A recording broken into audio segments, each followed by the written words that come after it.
Hear ye, lords and ladies, the king and queen welcome you, our honored guests, to the 25th annual Coppell Madrigals Feast. While performers are on stage, we ask that you refrain from flash photography and video recording. As a reminder, please silence all cell phones and noise-making devices. Wassail has been provided in the white carafe.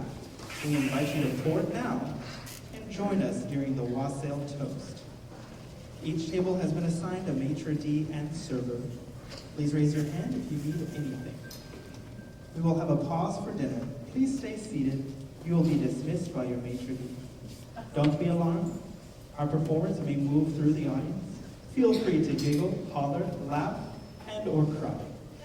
Now, sit back, relax, and enjoy our show, The Perfect Lie.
Welcome, good lords and ladies fair, the Christmas spirits in the air. 'Tis the season of our Saviour's birth, a time of joy and a time of mirth. And now it is my great delight to welcome you this merry night. Excuse me, fine sir, but are you a poet? Why no, isn't it obvious? I am the jester of this fine court. Oh, my apologies, I couldn't help but be impressed with your rhyming. I thought perhaps you were a man of letters. Well, I am a professional with several hidden talents. Really? Do you use alliteration, metaphors, perhaps a little onomatopoeia? Onomatopoeia? Onomatopoeia. These are all literary devices, highly valued in my line of work. Oh. And what kind of work do you do? What work do? I am a bard. A barge? No, a bard. A professional storyteller. I've been summoned to this court by your king. That's right, the king! Yes, the king! No, the king will be here soon. We must get the banquet ready. Ready the banquet! Heat the wassail! Bring forth the meat and the finest of ale! Hey, that's my line. Sorry, just trying to help. Look, you worry about your job and I'll worry about mine. Are you sure? Shoo! Off you go, that's right. Psh, amateur. Ready the banquet, heat the wassail, bring forth the meat and the finest of ale. Below the clarion singers appear, the king and his court are drawing near.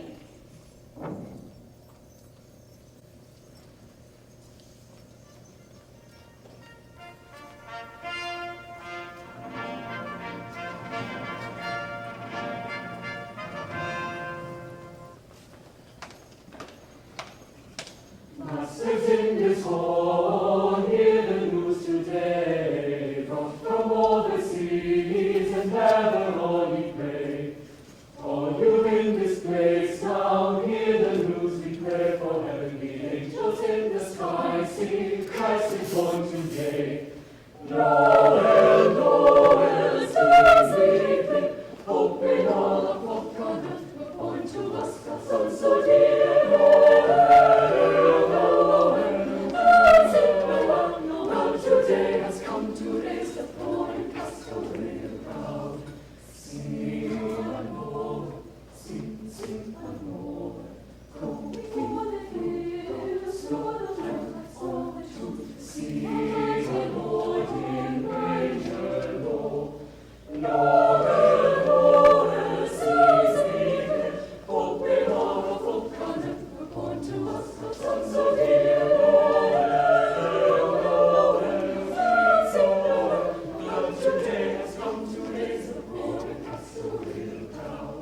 Sing and more, sing and more, sing and more. This is Christ the Lord, let everyone be glad and sing that Christmas is coming, and no shall be sad.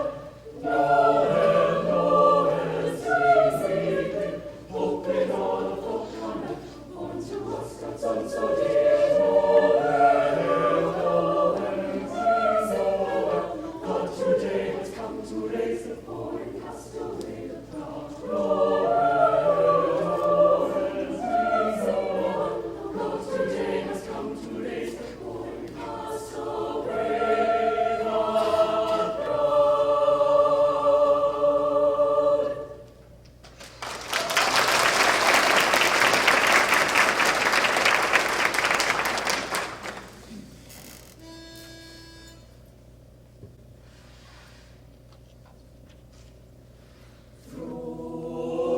Open your shutters, ye maidens and lads, sound out ye trumpets, be glad, be glad, celebrate this festive day. Ring your bells with the songs ye play, celebrate this festive day. Ring your bells with the songs ye play. Gather ye neighbors with candles bright, sing out your choruses of delight, celebrate this festive day. Ring your bells with the songs ye play, celebrate this festive day. Ring your bells with the songs ye play. Ding a ding a ding ding a ding a ding dong, ding a ding a ding ding a ding a ding dong, ding a ding a ding a ding a ding a ding dong, ding a ding a ding a ding a ding a ding dong, ding a ding a ding a ding a ding a ding ding dong, ding a ding a ding a ding a ding a ding dong, ding dong, ding dong, ding dong. Climb to the rooftops and shout your noise. Join us in dancing, rejoice, rejoice. Celebrate this festive day. Ring your bells, the sultry play. Celebrate this festive day. Ring your bells, the sultry play. Sing, ring, dance.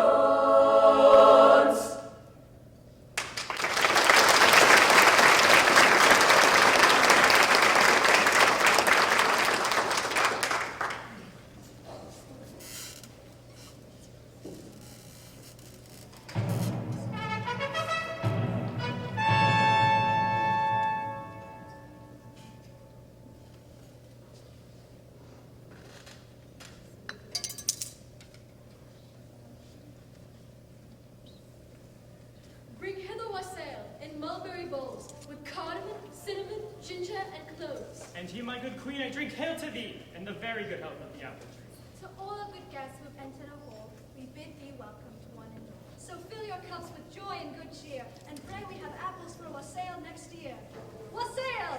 Wassail, wassail, wassail.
The night is young, the season's airy. Forget your cares, and now be merry. Hear my toast, and hear it well. To all of you I say, wassail! Drink hail, drink hail, drink hail! And may the season's joy impart the reason for a merry heart.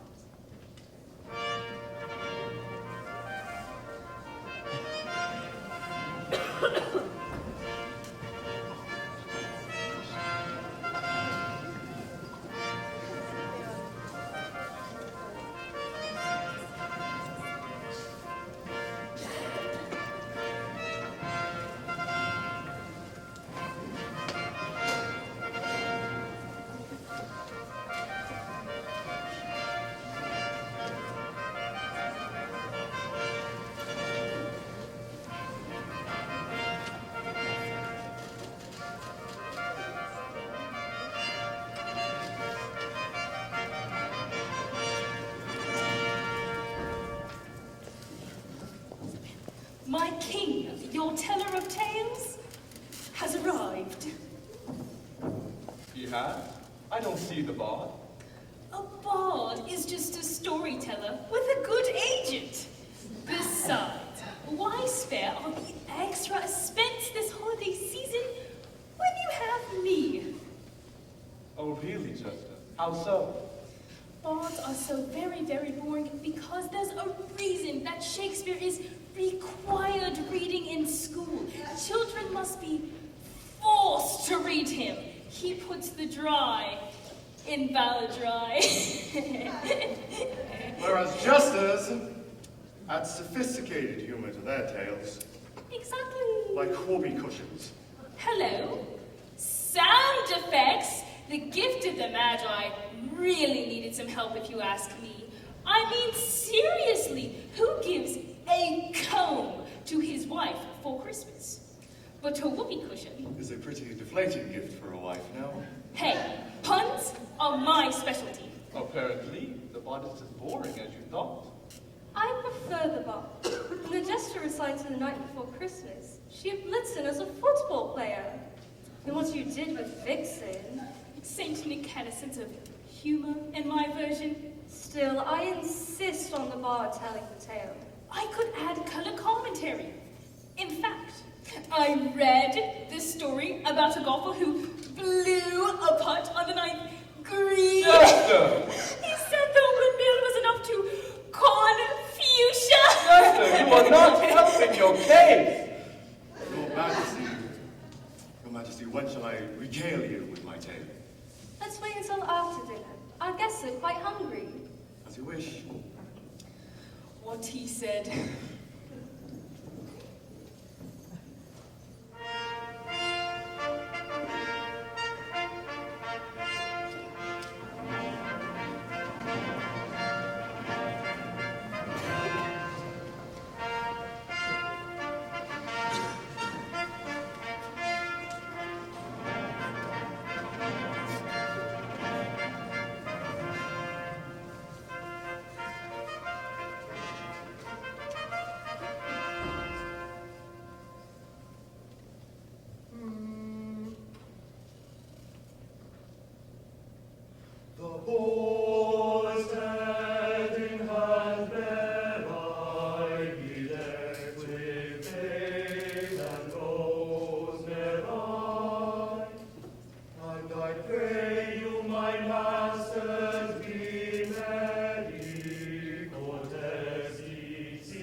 is right. A giant blast of hot air.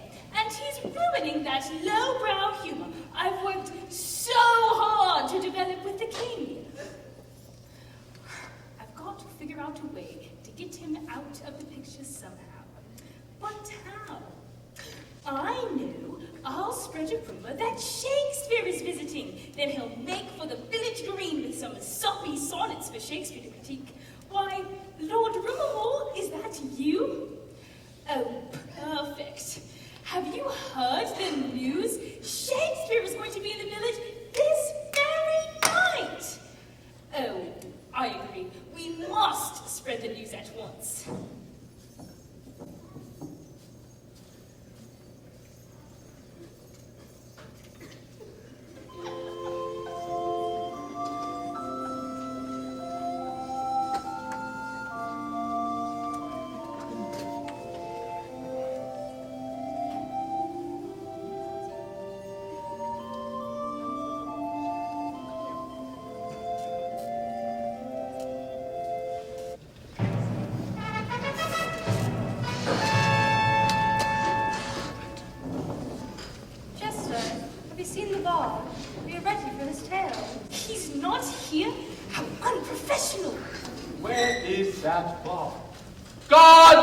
Summon the bard at once!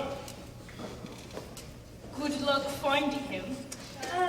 My lord, while we are waiting, perhaps I could tell a tale? I suppose so. Until the bard gets here. Your confidence is overwhelming. Lords of ladies of the court, permit for me to present for you a tale. Excuse me, Jester, but I believe it is my job to narrate the tale of these fine folk. I can take it from here. And where have you been? Someone told me Shakespeare was in the village. Thanks a lot.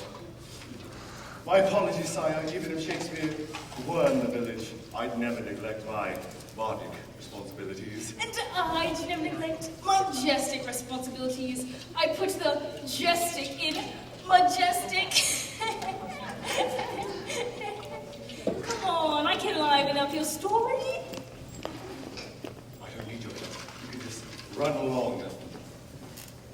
Now then, your majesty, this tale concerns a false city. I really think I could help you. I'm fine. Please leave. Now then, your majesty, this tale concerns an untruth. I just really think I could add to the story. Go away.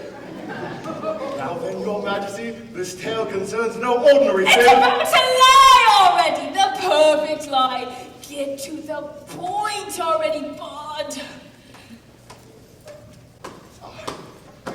I was doing fine on my own. Now you have ruined the build-up. Oh, you mean all those words had a purpose? Yes! Yes! It is the art of storytelling, using many literary devices of which you are not even aware. Oh, continue then. I will observe and learn. Right, where was I? Ah, yes, the tale of the perfect lie. Once upon a time in a castle far, far away, there lived a very shrewd and savvy king. Now at this time in the kingdom there were many small realms ruled by many small kings. This isn't to say that they were short, but rather small in focus, shall we say. You see, it all started with the Yuletide gathering of the kings of the Isles. Bard, What? what are you doing now? Waiting Oh, for what? for the fade out. Oh, been washing with the bleach again, have we? No, a fade out is when the focus shifts from one group of characters to another. It is used for flashbacks, flash forwards, and to shift the action from the narrators to the story. Oh, one of those literary devices you were talking about. Yes. Oh, well, you see, it doesn't seem to be working. We have to wait for Fran and Polite Booth to figure out our lights and bring them up on another part of the stage. Oh, maybe she went out for a sandwich. No! No, she has not gone out for a sandwich. She is probably waiting for you to shut your big mouth so that she has some silence. Can't you tell we're in the middle of a fade-out? Of a tour?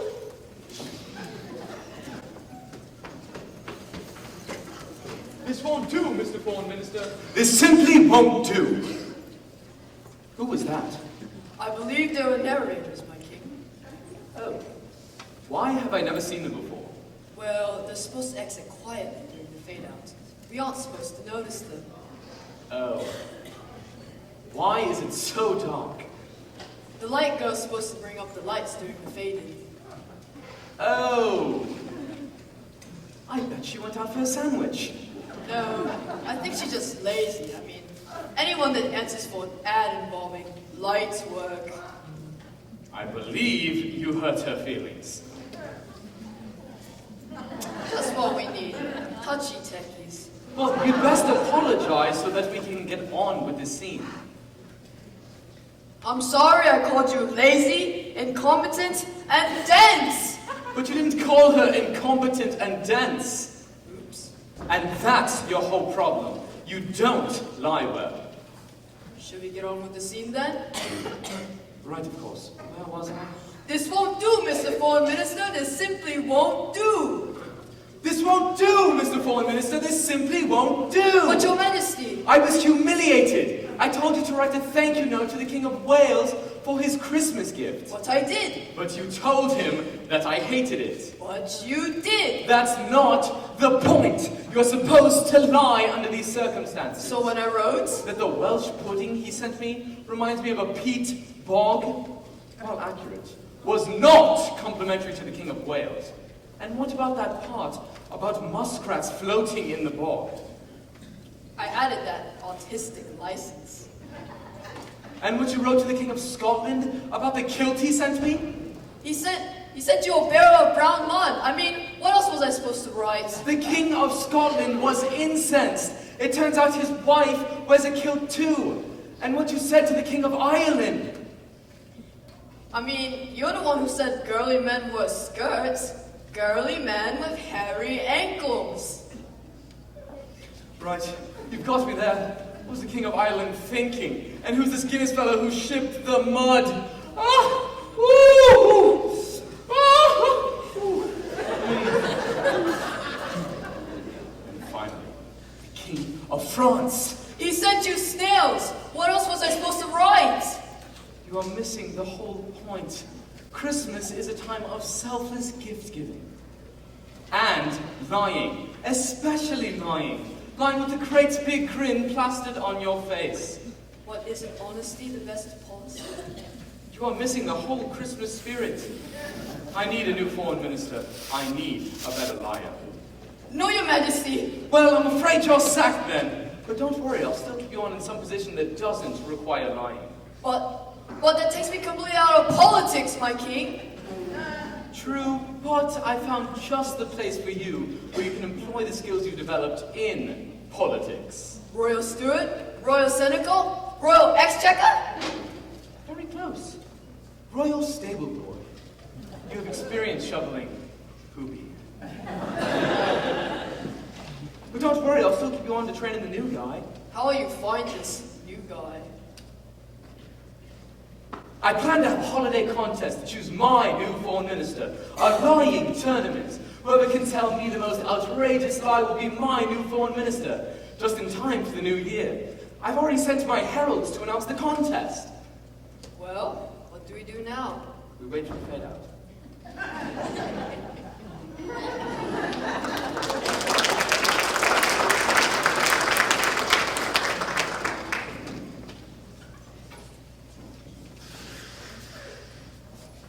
So I can assume we're waiting for another one of your literary devices to kick in Yes, we're waiting for the light Fran to bring up our lights. It's called the fade-in. Oh, maybe she went out for a sandwich. What is it with you in thinking that Fran is obsessed with sandwiches?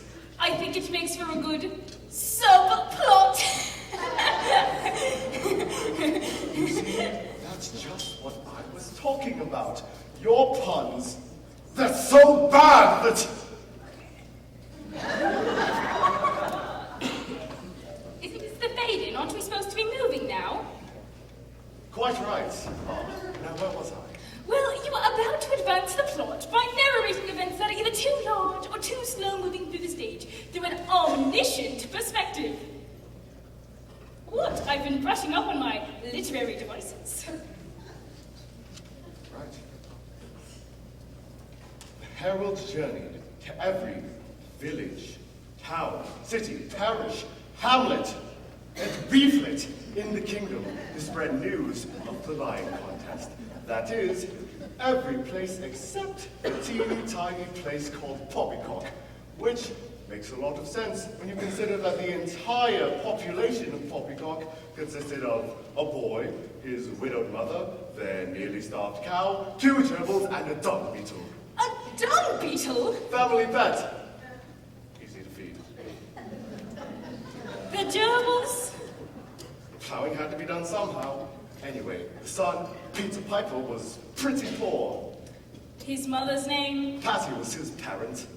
The cow? Dippy was the only cow, so she was presumably pampered. The dung beetle? Prince Precipitous. That is a preposterous name for a little boy. So let me see if I've got this right. The place of Poppycock is populated by Pretty Poor, Peter Piper, Peter's parent, Patty Piper, Pepper Pippi, and the preposterous Prince Precipitous! Ah, I almost forgot. What are the gerbils' names? Horace and Gertrude. Ah, I see. Anyway, Patty and Peter were paupers at the place of Poppycock. They'd never heard of the lying contest before, but Peter decided to seek his fortune because they were down on their luck. The cow was so dry that it only gave powdered milk, which tastes funny and separates if you leave it sit for a few minutes. The gerbils were plowing quite effectively, but they were only averaging 2 chia pets a day. Things looked desperate. Let me guess. Fade out again? Yes. Well, it still doesn't seem to be working. We have to wait for the fade out, and by doing that we freeze. Oh, well, why do we have to freeze? Because no light Fran is so unprofessional as to bring the lights down while there's still action taking place on the stage. Right. So, do you want to go out for a sandwich? Would you stop it with the sandwiches? And so, Peter's mother thought it best to send him off to seek his fortune. So Peter set out on his journey. I said, Peter set out on his journey.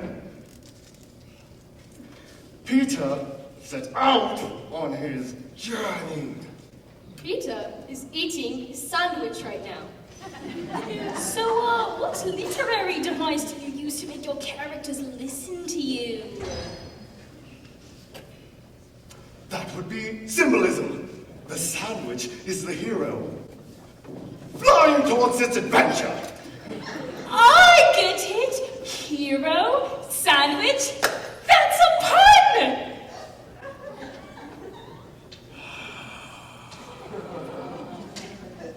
Anyway, Peter's mother thought it best to send him off to seek his fortune. He did not journey far along before he met a very interesting stranger, a wise woman who lived in a nearby hood. Excuse me, gentlemen. I have a cue, you know.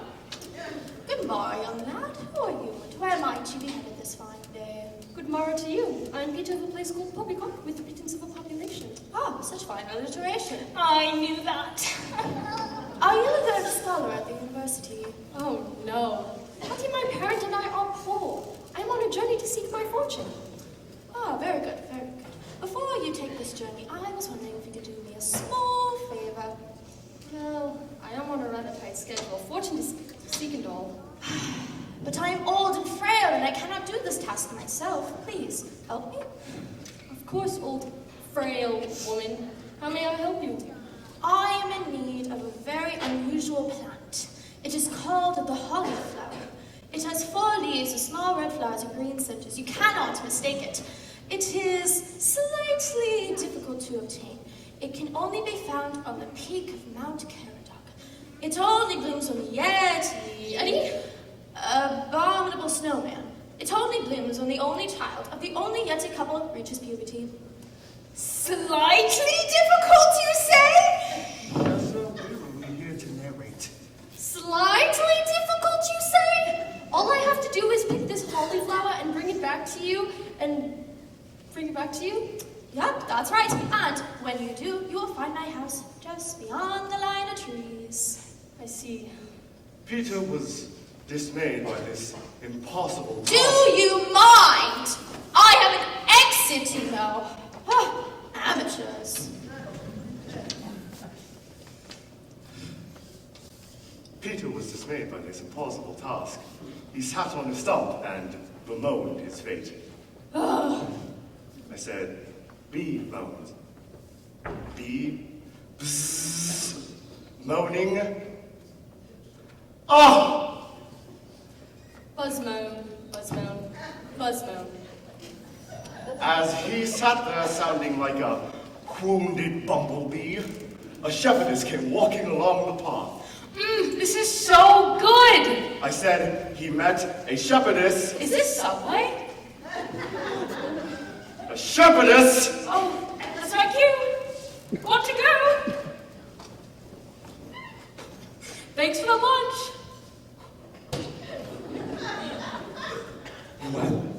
Oh yeah. Good morrow, young lad. Who are you and why do you bemoan your fate so? You recognize that noise as bemoaning? Why yes. I read People magazine. I'm all up on the latest buzz. I see. I'm Peter of a place called Poppycock with a fitting civil population. Nice alliteration. Thank you. I'm seeking my fortune. An old woman tells me that you have a flower that is on Mount Caradoc called a hollyflower. That's strange. What's strange? I was on Mount Caradoc last spring, chasing after a lost lamb. While walking back down, I bumped into this Yeti. Yeti? He was just returning from the village pharmacy. That's it. Was there a plant nearby? Why, yes, there was. There was a plant with 4 leaves and small red flowers with green centers. Is it still there? Well, no. Oh, it was so pretty I picked it. Do you have it? Well, no. Oh. It's back home, pressed in the pages of my diary. Will you give it to me? It's very precious to me. It will always remind me of Reginald. Reginald? The Yeti. I wouldn't willingly part with it. However, I will give it to you. Yes! If you would be willing to do me a teensy little favor. Oh. What is it? Well, for one, stop with that up and down thing. I'm getting seasick. Sorry. And what is the other favor? I need a winter-born ewe lamb with wool of sable. Black. Well, why didn't you just say black? She is using quest language. You'd better get used to that type of talk. Oh, would you two mind? I've got a quest to describe here. Anywho, I need a winter-born ewe lamb with wool of sable, which is black in its vernacular, that has 2 clefts in its right front hoof. What, is she nuts? What? Are you nuts? A winter-born ewe lamb with a wool of sable that has 2 clefts in its right front hoof? I do know that the farm girl across the hill has lambs that are due any day. Perhaps you'd find luck there. Such a lamb may be difficult to find. Oh, you think? Right. I'm off then. And I will walk with you part of the way.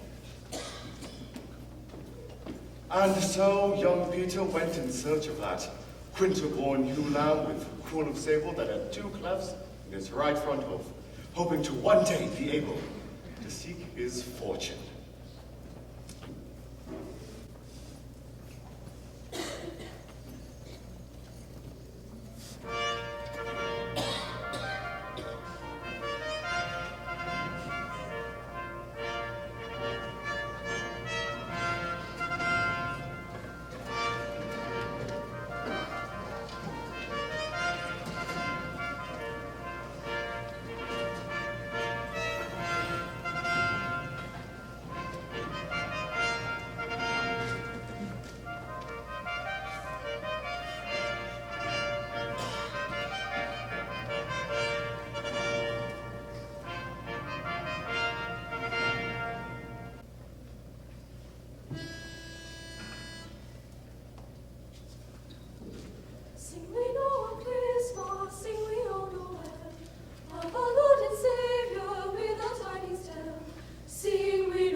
My apologies, Your Majesty. I simply got preoccupied with dessert.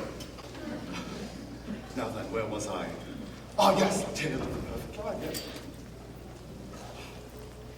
Back at the castle, the search for the new foreign minister had begun!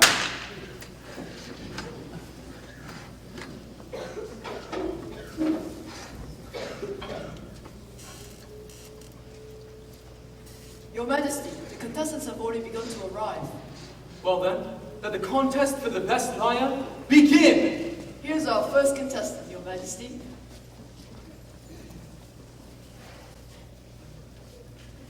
Sherman from Shropshire. Go ahead then, Sir Sherman, tell us your lie. My Christmas bonus this year was so big. How big was it? It was so big that it looks like a severance package. That's it? Well, the bonus was a lie. That's the best you can do? I'm sorry, Sir Sherman, but that is a simply terrible lie. No good at all. Next! Your Majesty, next we have Lady Lorna of Blackford. Go ahead then, Lady Lorna, tell us your story. Yes, Your Majesty. Growing up, my family was so poor. How poor were they? It was so poor that we loved getting a lump of coal in our stocking. It meant at least we had a stocking and a little heat for the night. Next! Next, our king, we have Duke Doogie of Doon Douglas. Duke Doogie of Doon Douglas. You're kidding me, right? It's a family name, Your Majesty. Still, it's better than my brother's name. And what is that? Dooney. Quite. Get on with it then. Tell us your lie. Well, as you know, we Scotsmen have a reputation for being thrifty. Cheap. Quite. Well, my brother was so cheap. How cheap was he? He was so cheap, he got his wife a vacuum cleaner for Christmas. I don't get it. It was a goat with emphysema. Get this man out of here! And you should see how they empty the dirt bag. Where did you find those people? From around the kingdom, Your Majesty. Why, those lies were every bit as bad as yours. Find me more contestants. Yes, Your Majesty. A kingdom of bad liars. How do they get on in this world? The king was... well, he was quite put out. He simply could not understand why people were so bad at lying. And he had practically honed it as an art form himself. Quiet, Tessa, he's still on stage. Oh, don't worry. He can't see us. How dare you question my integrity? I'll have you thrown in the dungeon! Yikes, how do we get rid of him? Oh, feeling exhausted from the first round of the lying contest. Feeling exhausted from the first round of the lying contest. And discouraged. The king decided to retire.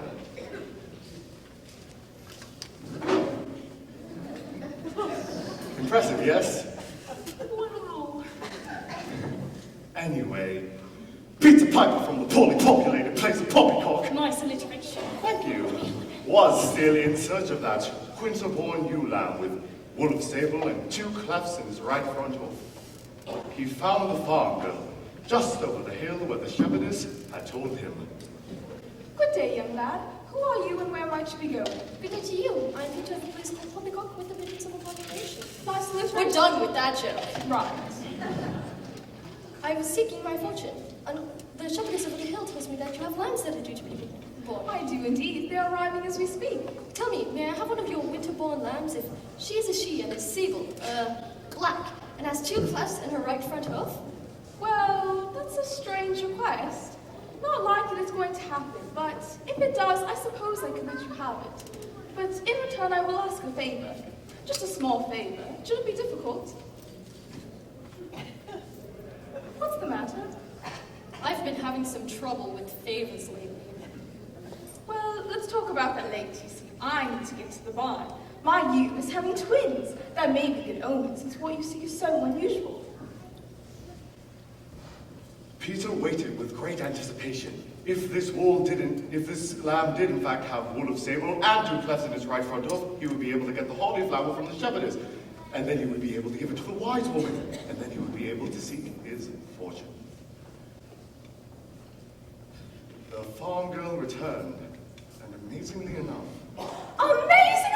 young lad, my winter-born ewe lamb gave birth to a ewe lamb with wool of sable that does have 2 clefts in its right front hoof. See for yourself. Wouldn't you believe my rotten luck?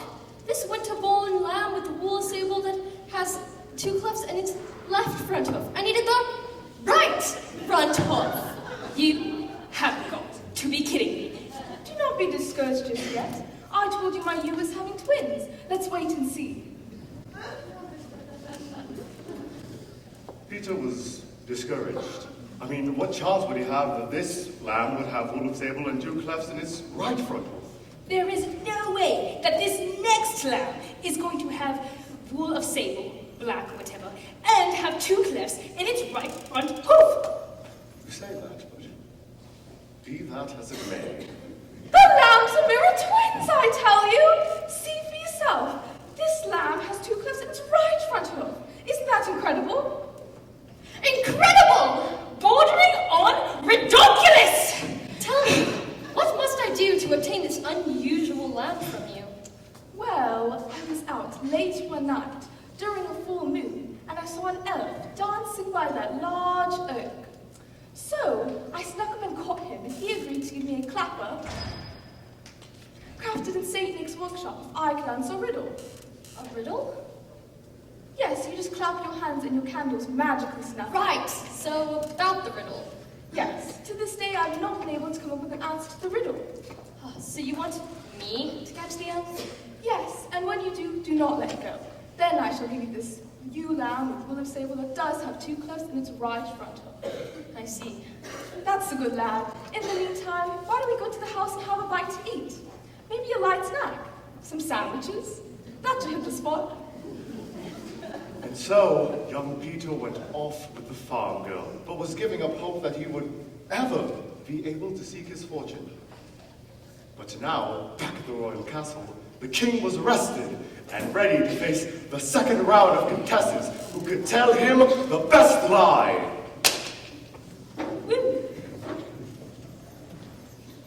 Well, have you found more contestants? Yes, Your Majesty. Go on then, bring in the first. Next we have Duke Drago. Duke Drago? You know, you look an awful lot like Duke Toogie of Dune Douglas. No, Your Majesty, I'm Duke Drago of the Desert Dunes. Okay then, Duke Drago, tell us your lie. Then I... Excuse that, Your Majesty, I don't know where that voice came from. Get on with it then. When I was growing up, life was so grim. How grim was it? It was so grim that I had to wake up at 4 in the morning, walk 5 miles to school, barefoot, under 6 feet of snow, uphill both ways. Well, that's no good. Really, Your Majesty? I thought that was pretty imaginative. I've heard it before. I heard it from my dad. Now that you mention it, I've heard it from my dad as well. Did you? See, the light girl heard it from her dad as well. Did anyone out there in the audience have a father who told them this story? You see, that's every member of the audience, not an original lie. Next. Next we have Lady Monica. Go on then, Lady Monica. Tell us your story. I have a sister who is so lazy. How lazy was she? That for Christmas, she got Netflix. I don't get it. Now she trains 10 hours a day for a Netflix marathon. No, good! Get out! Next, Your Majesty, we have Lisa. Your Majesty? Lisa. Getting down to commoners now, aren't we? Oh my God. Do you mind? That's a real commoner! Oh my goodness gracious!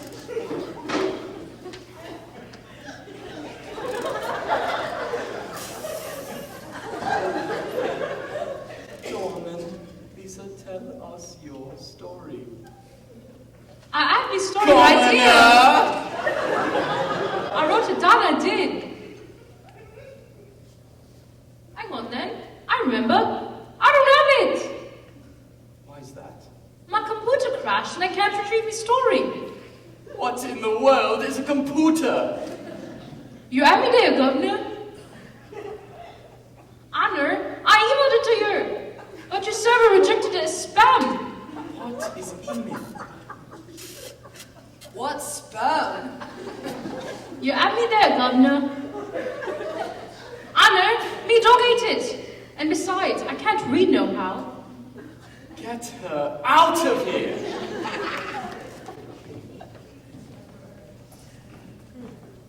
It was a terrible lie, wasn't it? It's not that so much. I just found her stereotypical portrayal of a commoner insulting. I'm telling you, I've had it. The next person who comes in here and tells me a bad lie will be beheaded. Beheaded? They'll replace someone's head with a bee's head? That will sting! Then they can be both beheaded and bemoaning! And that's a literary device too, using two homonyms to create double meanings, also known as punning!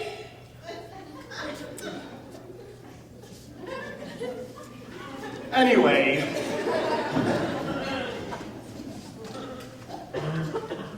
Peter was losing hope that he would ever be able to seek his fortune. But he was in luck, because at that precise moment, the elf appeared and started doing a dance. That's the elf? Are you sure it's not the Yeti? That's the elf. How did the farm girl catch her the first time? With a bear trap? I'm Ellen the elf, and I'm quite pleased with myself. I work for St. Nicholas. While reciting a limerick, the elf did a spry little dance. Spry. I'm Ellen the elf, and I'm quite pleased with myself. I work for St. Nicholas all year, so losing my job is never a fear. And I don't have to worry about the impending crisis with Social Security. He just completely destroyed the rhyme scheme with that last line. Not to mention the meter. Anyway, Peter snuck up on the elf and grabbed her foot. Ha! I bet you didn't see that coming. Actually, I did. The narrators announced your attention. But I bet you didn't see that coming. Ouch! Thanks a lot, guys. No, why would you be sneaking up on a poor elf that way? I need to get the answer to your riddle. What riddle? The one from the farm girl about a clapper crafted in St. Nick's workshop? Why do you want the farm girl to get a clapper? Do you want the long or short version? How long do you want me to twist your arm? Okay. I was seeking my fortune when an old woman asked me for a favor. To do that, I had to do a favor for a shepherdess. To do that, I had to do a favor for a farm girl. To do that, I have to get the answer to your riddle. And that's a short version? Trust me, you do not want to hear the long version. All right, you seem like a good little boy. I'll be happy to give you the answer to the riddle. Great! I just need you to do one tiny favor for me. Buzzmo. What's with him? He has had some bad experiences doing little favors for people. Oh, I see. Little boy, stop that. All I need you to do is to get me a car most luxurious, a flower most beauteous, a fruit most delicious, a snake most venomous, and a messenger most shrewd. Buzzmo.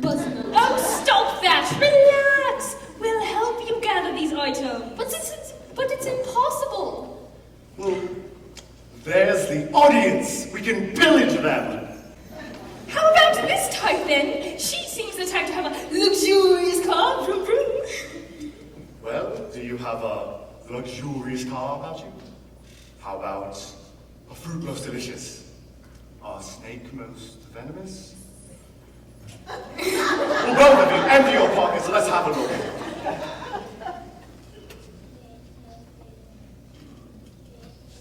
Really? All right. Oh, here's a penny, but what can we do with a penny?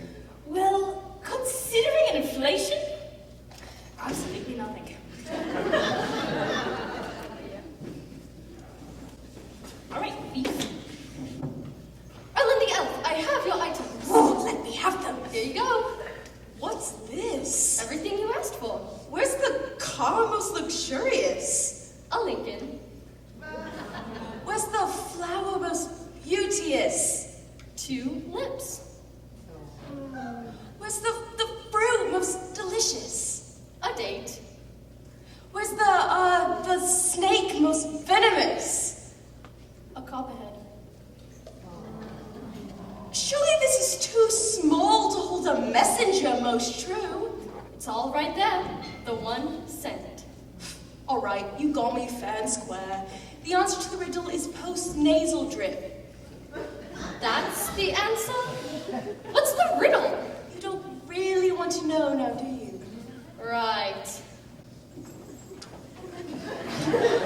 With this, Peter was finally able to give the answer to the riddle to the farm girl, who gave him that special sheep, which he gave to the shepherdess, who gave him that special cauliflower, which in turn he gave to the wise woman, and was finally able to be on his way. Here you go, old woman. Now I'm off to seek my fortune. Wait! I have one last favor to ask of you. One last favor? Wear this for me as you seek your fortune.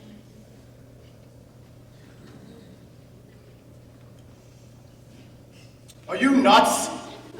All of that beautiful, descriptive, articulate storytelling, just so this guy could have a daffodil plastered on his forehead. Go, seek your fortune, boy, in the royal city. Yeah. Go to the royal city, looking like a blooming idiot. He could be a budding genius. Nice pun. Thank you. Meanwhile, back at the royal castle, you're all going to be on stage soon anyway, save time.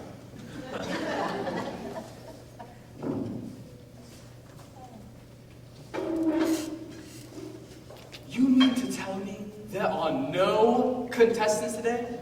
My kingdom is made up entirely of bad liars and sissies? Well, after you made a new rule about decapitation. And at that precise moment, Peter entered the throne room. I said at that precise moment, Peter entered the throne room! Oh, our next contestant. Who is this then? I don't know. But he does have a rather interesting flower. Oh, yes he does. Go on, young boy. Tell us your story. I am Peter Piper of the poorly populated place of Poppycock. My puppet parrot, Patty Piper, my puppet pets, Pippi and Preposterous Prince Precipitous, presently persist in producing poultry plants packaged in pairs. Hey, nice little... Don't even go there. I was seeking my fortune when an old woman asked me to pick a flower that only blooms when a yeti reaches puberty. Luckily, I met a shepherdess who had the flower, but in order to obtain it, I had to find a winter-born ewe lamb with a wool sable that has 2 clefts in its right front hoof. A farm girl had that very lamb, but before she would give it to me, I had to find the answer to a riddle from an elf so that she could get a clapper crafted in St. Nick's workshop. I captured the overgrown elf, but before he would give me the answer to the riddle, I had to find a car most luxurious, a flower most beauteous, a fruit most delicious, a snake most venomous, and a messenger most true. I found all of these borrowed on a penny from a fellow right over there. Luckily, I found the elf gave me the answer to the riddle, the farm girl gave me the freak of nature, winter-born ewe lamb, and the shepherdess gave me the Yeti-inspired flower, which I gave to the old woman. She stuck it in my ear and told me to seek seek my fortune in the royal city.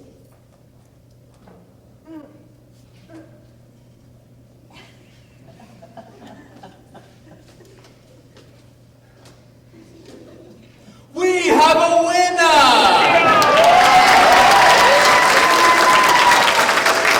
What? That is by far the most outrageous lie I have ever heard. You will be my new foreign minister, with rooms to spare here in the castle and handsome pay. Wait till the other kings hear how I spent my Christmas holiday.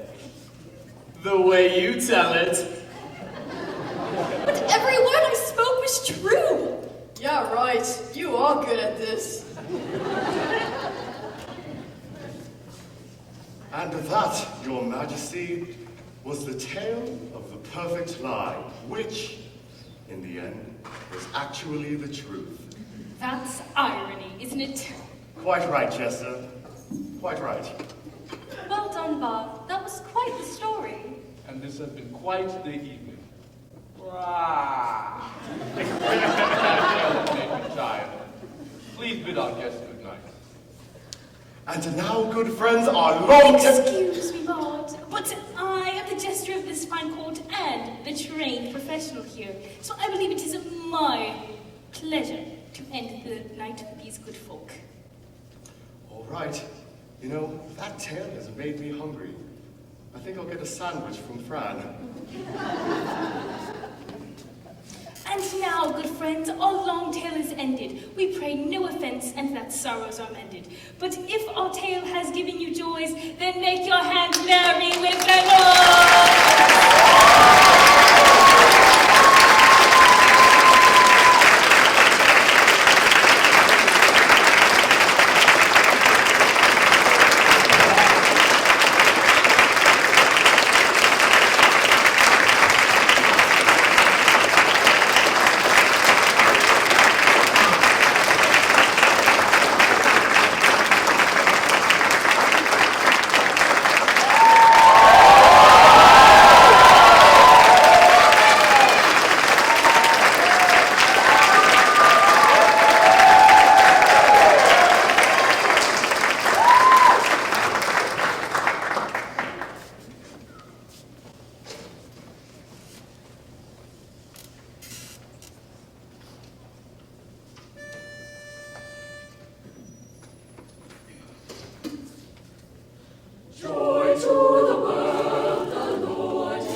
5 and 20, boom, boom, boom.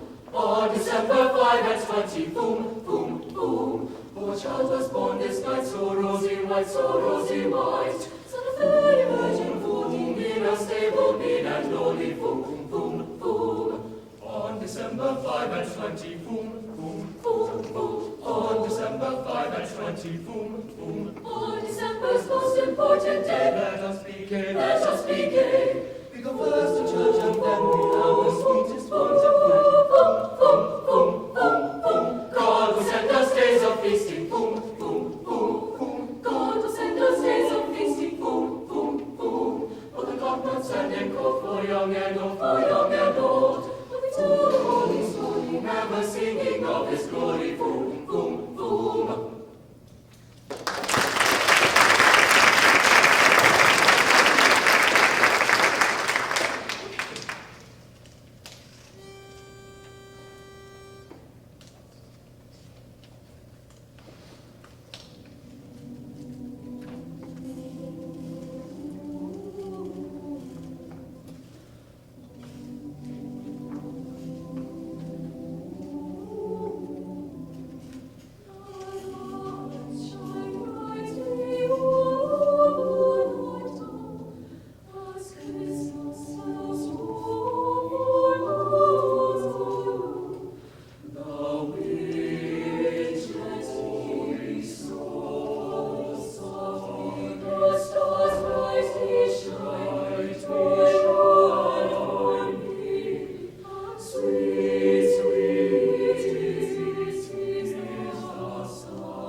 The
she, she, she, she only